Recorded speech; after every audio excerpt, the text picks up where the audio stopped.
Hello, beautiful people. Welcome back, or welcome to another Bangs audio review.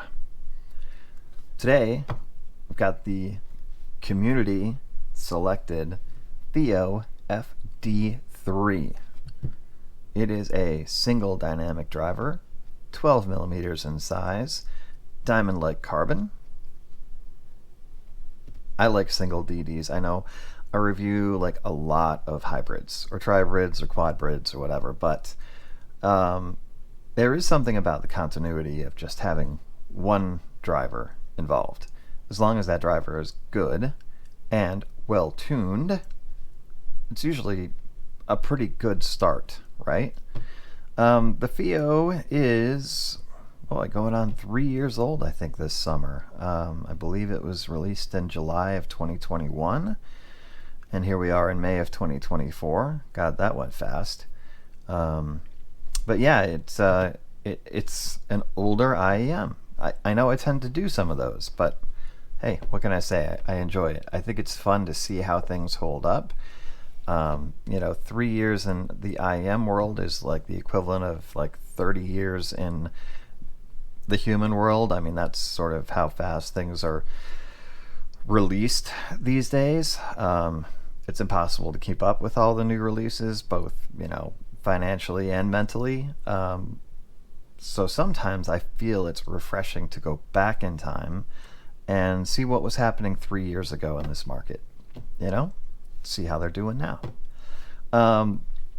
Luckily for me, the FD3 is hanging in there, I would say, pretty well. So let's do specs and unbox. Get that over with first. Like I said, driver is 12 millimeter single dynamic driver DLC, diamond-like carbon. Frequency response is 10 hertz to 40 kilohertz. It has a sensitivity of either 109 or 111. I'm not sure because I've seen both, but between 109 and 111 decibels, and an impedance of 32 ohms, and there you go. Inside the box, owner's manual, pretty cool. FIIO does a really nice job with their unboxing presentations, I feel.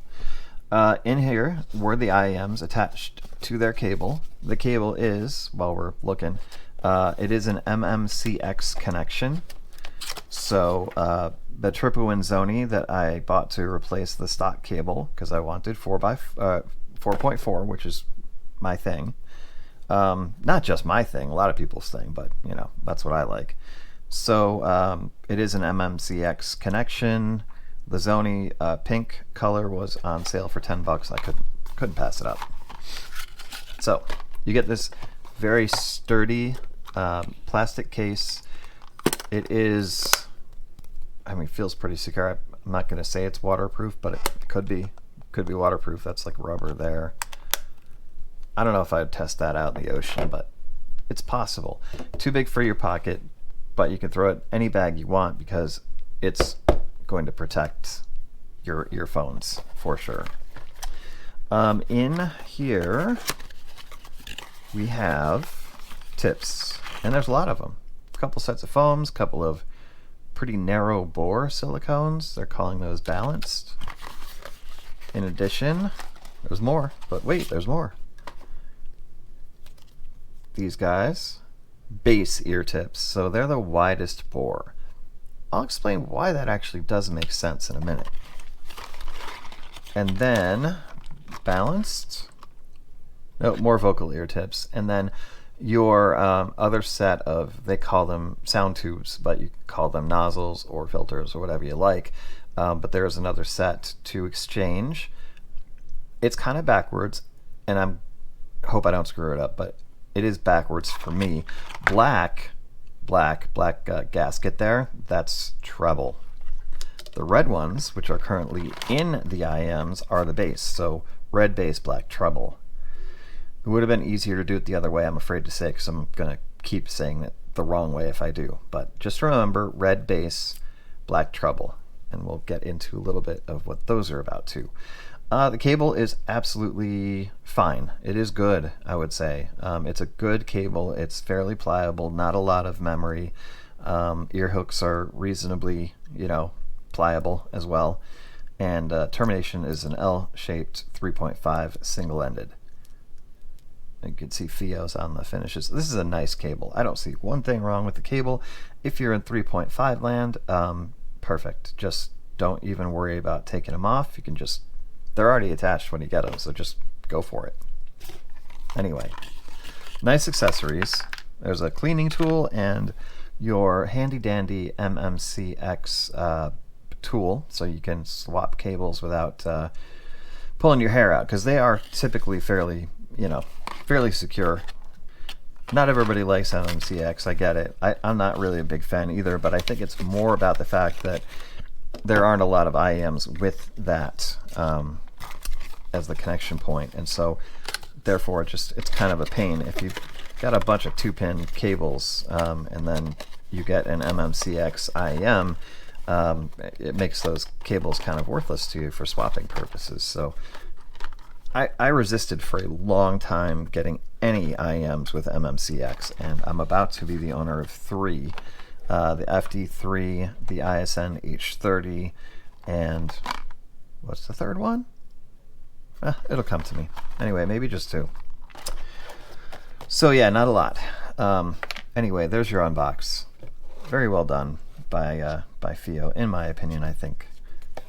For around $100, which these are, 90, 100, 110, depends on where you get them and when. Nice accessories, nice case, nice cable. Really no complaints. I think it's a pretty high value IEM package as far as that goes. So now the tubes. Let's do the tubes really quick because the tubes are important. The black ones are wider bore down the middle. Okay, so they're the same on the outside, but on the inside they are wide. So this would lend itself to more treble, I guess, and it did. It did, and I ended up going back to the bass because the red ones, which are the bassier ones, because I felt like there was enough treble with those. Okay, it's probably hard to see. But, well, maybe not that hard to see. Yeah. You can tell, for sure. So anyway, I did not use the black gaskets too much, aka the treble nozzles too much, because I felt like I said, they have enough trouble with the red gaskets on there.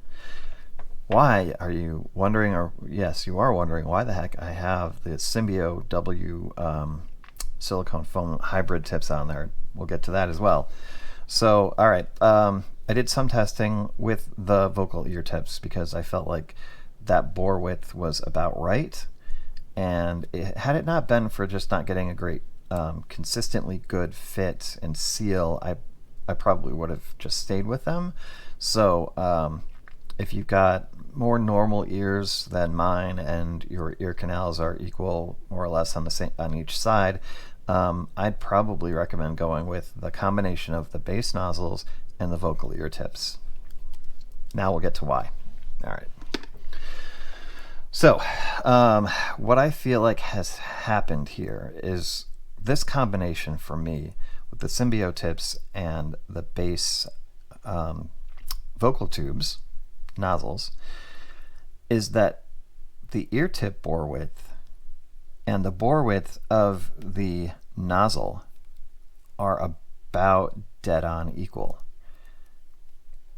Now, I don't have any scientific reason or explanation for this, but it seems to me that when I did that, these went from being pretty good 3-year-old IEMs to really good 3-year-old IEMs that still can compete with today's single DD IEMs. Let's qualify that by saying, around 100 or less. I know that DDs can get up into the hundreds. Single DDs can, and I understand that the SIMGOT EA1000 format is an excellent example of that. I don't know if I could see myself ever spending more than 200 on a single DD. But again, it's not about driver count, it's about driver quality and tuning. So maybe, maybe they do, maybe there is a difference, but have to be convinced, and I'm not convinced that I want to spend more than 200 on a single dynamic driver. Luckily, these are not 200. They're right around 100, as I said. So, mmcx, the connection point is pretty, it's solid. Like, they're not coming off, but it also does spin, I would say, in just the right way, where it's not too loose, but it's not too tight. So you can make adjustments on the fly. And if they get out of whack a little bit, it's easy to put them back, but they do stay put. Like, they're not, like, swiveling all over the place on you, which is good. On sound isolation, which is something that I've been remiss on. I should probably do that a little bit more, but as you know, my videos run long, so I'll just sum this up really quick. The sound isolation on this is excellent. So, mowing, grocery store, playground, right? Those are pretty high noise environments. These were really, really good at the isolation, even though the design is a semi-open design, is what they call it. And that's because on the back of these you can see venting there, and there's also venting here. So you would think that they wouldn't be great at isolation, but they are. And you would think that there would be some sound leakage, but there isn't. So the biggest test was on the playground. I was there with my 5-year-old, and it's right across the street, literally, from a fire station. And at noon, that fire station sets off its siren. And the only reason I knew that that siren was going off was because my son put his hands over his ears. So, because I'm not a dick, I popped these into his ears, and Tool was playing, and I almost didn't get him back because he was like sitting there, grooving out to it. But the fire whistle ended. He took him out. I felt like a good dad, and it was good. But yeah, if it could block out a fire station siren from that distance, like, that's pretty darn good isolation, I would say. And to wrap it up on the build quality, fit and finish, build quality is A+. They are small shells. They are extremely well constructed with a very attractive faceplate. Each one is unique. As you can see, there's a little bit more detail, like sort of shell-like details on that one. This one has some, but less. And that's fine, because they're going to be unique. And I love that about it too. So, solid, no worries at all on the build. I mean, they are solid. A little heavy, but not bad. Once you get them seated in your ears, you don't have to worry about the weight. It's just fine. And with these FIIO tips on it, for me, it was perfect. I tried some other tips, and the other tips that I tried, I'll go into tips. I mean, these sounded the best and felt the best and had the best seal and all of that stuff. I did try, if you're a fan of the Dunu SNS tips, those would also be recommended. The Tang Senchai tips from Tangzu, I felt like took too much of the bass away, although they were still pretty comfortable. I loved how the vocal ear tips from Kinera sounded, but because they're so shallow, the shells, even though they're small, started making contact with my inner outer ear, if you want to call it. And that was a little bit uncomfortable, so can't really recommend those. And Divinus Velvet, also very good.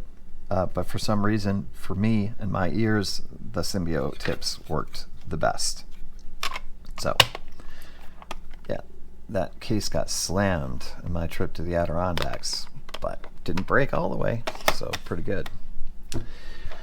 All right, so how do they sound? Because that's the big question, right? How do they sound? They sound, well, once you get the tips figured out and on a balanced cable, they have a scratch the itch kind of sound to them. So they're a mild V, maybe towards a little bit of a U. The bass on these is really outstanding. Only just very, very slightly rolled off in the sub bass, but still has good rumble. Mid bass is definitely a strong point again, being a bass head, it's important to me that they have good mid bass, and they do. So, I mean, we're talking about your tracks like Agony from Slaughter to Prevail, and the bass drops in that in the last minute or so of the song rumbled. Yep, definitely felt it very, very well. And then you put on things like Drake or Future or Jay-Z, and you're getting that really impactful, just powerful mid bass on those drops, and it doesn't bloat. It is not boomy. It is just kind of just right. Powerful and perfect. The mids, as far as vocals go, I mean, listening to K-pop and New Jeans and Dreamcatcher, vocals were super sweet, present, articulate, and just wonderful. And then moving into the ear gain, I would say the ear gain is somewhat energetic, but not shouty. I think it's very well balanced on the ear gain, which can be hard to do. I think with a dynamic driver handling the entire frequency response, in order to get enough treble, it's hard to keep that ear gain from getting shouty, but it does. And then the treble on these would be, I would say, again, not super extended, not super laid back, but kind of that nice mix between the two, that nice balance between the two. Some energy, some detail retrieval, good head stage. I would just, I like this set a lot. And, you know, I don't even want to think about it as a 3-year-old set, because it behaves very similarly to the Kato, but the treble is smoother. So that's like a really good comp on an IEM that's twice the price of this, and very similar in age. So like back in the day, if I were, you know, putting these two to the test and picking one to buy, I would buy the FD3. Maybe not quite as much detail retrieval as the Kato, not quite as energetic of a treble as the Kato has, but that can get a little fatiguing. These don't. So, you know, again, it's a style preference sort of choice. Yeah, so I would say they compare very favorably to the Kato. Other comps I did, because the Tromso is indeed a 12mm dynamic driver, and this one's LCP, so liquid crystal polymer, slightly different material, but same size. The Tromso is a much more neutral set, so a little less bass, a little more mids, and a little, maybe just a hint more treble energy than the FD3. Yeah, I would call this a more neutral set. Not as dynamic, not as fun as the FD3, but equally as good, just a slightly different, more, I would say, more professional tuning style, right? The FD3 is a more fun tuning style for sure. Put that there for now. Some changes in the basement lab here, which is pretty cool. It feels better. Then the other one was the Letshuoer D13. The Letshuoer D13 has been in my collection for a year, almost since the very beginning. It was the second IEM that I ever purchased, and it, you know, disappeared into the drawer of confusion for months. I don't think I'd listened to these since at least probably November, maybe as recently as December. But pulling these guys back out and swapping over to the Jazeer cable on them, which is 4.4, putting the Divinus Velvetus on them, wow, I mean, kind of a little bit of a shock, like kind of like the Comeback Kids. I like them just as much as I like the FD3. They're definitely a little brighter. This has the Letshuoer DNA in its tuning, so it's got spicier, more energetic treble to it. This is a more V shape, so big bass, sub bass, big energetic treble, more recessed in the mids. I feel like this is the more balanced set between the two. But if I had to pick between the two, I don't know if I could, because this guy really impressed me, head stage and detail, just slightly ahead of the FD3. The FD3 a smoother presentation overall. they count really well. Got to give the D13 some more love. Actually, it's amazing what like time and context does. I've said that before, but some of the IEMs that I bought back in the day, like 9 months ago, and reviewed or just tested and thought were great. Yeah, good, still really good, just not great. The D13s went the other direction. I was like kind of impressed by them, but thought they were just sort of, okay. But when bringing them out after this amount of time has passed, and how many more dozen IEMs that I've tried, impressive. So 2 very impressive older sets, really 3 if you include the Tromso, because that is very good in its own neutral professional style. But yeah, I would say the FD3 was, overall, it really performed above my expectations, and it's just a really nice, good quality, all around style IEM that anybody can enjoy. And you can get this down to, I think I got it down to about $78 on AliExpress with the big sale that was happening, the spring sale, and then some coins and a coupon and all that kind of stuff. So it was for that price, it was wow, like really impressive.